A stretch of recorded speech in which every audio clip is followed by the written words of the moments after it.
పోటీలో ఉన్నాయి. ఆలపల్లి దేవేశ్వరరెడ్డి గారు జిల్లాకరణి ప్రొద్దుటూరు రావాలి.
మహాశివరాత్రి పర్వదినమున నేను ఎల్లాడపల్లె చైర్మన్ నారాయణ యాదవ్ అని నేను ఈరోజు బ్రహ్మోత్సవాలు 8వ తారీఖు నుంచి రేపు 17వ తారీఖు వరకు బ్రహ్మోత్సవాలు మహాశివరాత్రి చాలా గ్రాండ్గా ఇక్కడ సెలబ్రేట్ చేయడం జరిగింది.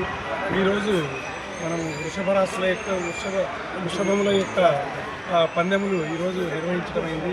First prize, second prize, third prize, fourth prize, fifth prize, 6th and 7th, 8th prizes అలా అందరికీ వచ్చినటువంటి గ్రామాల నుంచి వచ్చినటువంటి ఎద్దుల పందెంలో గెలుపొందిన విజేతలకందరికీ నగదు రూపంలో బహుమతులు ప్రదానం చేయడం జరిగింది. వారిని అలాగే సత్కరించడం కూడా జరిగింది. ఈ మహాశివరాత్రి పర్వదినమున కొన్ని వేల మంది, అంటే దగ్గర 80,000 మంది యాత్రికులు ఈ పవిత్రమైనటువంటి ఆలయాన్ని దర్శించుకోవడం జరిగింది. అలాగనే ఈ భక్తులకు కూడా మేము ఎలాంటి ఇబ్బందులు లేకోకుండా ఏర్పాట్లు చేయడం జరిగింది. రేపటితో బ్రహ్మోత్సవాలు ముగింపు ఉంటుంది. మేము ఇక్కడ సౌకర్యాలు మెరుగుపరచుకునే చాలా సౌకర్యవంతమైనటువంటి మంచినీరు కానీ, మజ్జిగ కానీ, మెడికల్ ఫెసిలిటీ కానీ అన్ని ఫెసిలిటీస్ ప్రొవైడ్ చేశాము.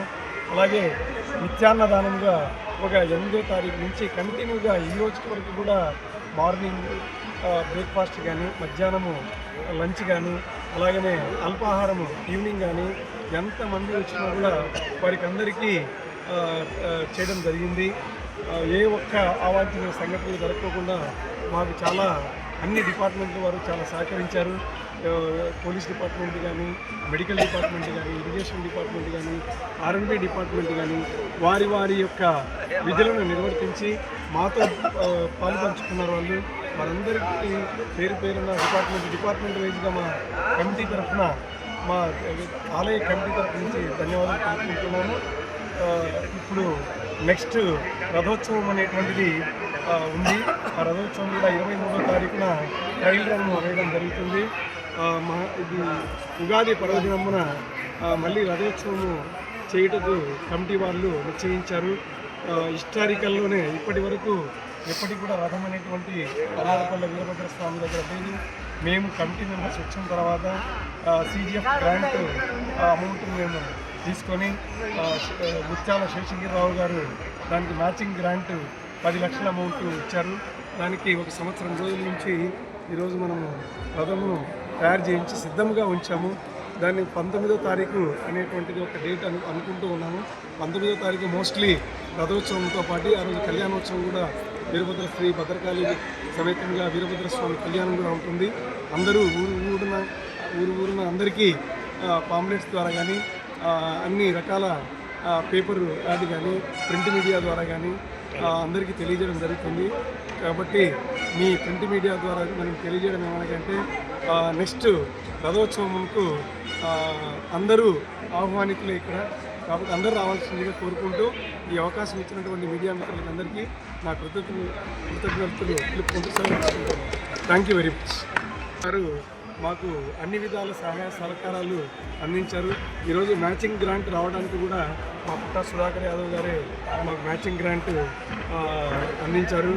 వారిని కూడా ఇవాళ ఆహ్వానించడం జరిగింది రథోత్సవానికి. తప్పకుండా రథోత్సవానికి నేను వస్తానని చెప్పారు.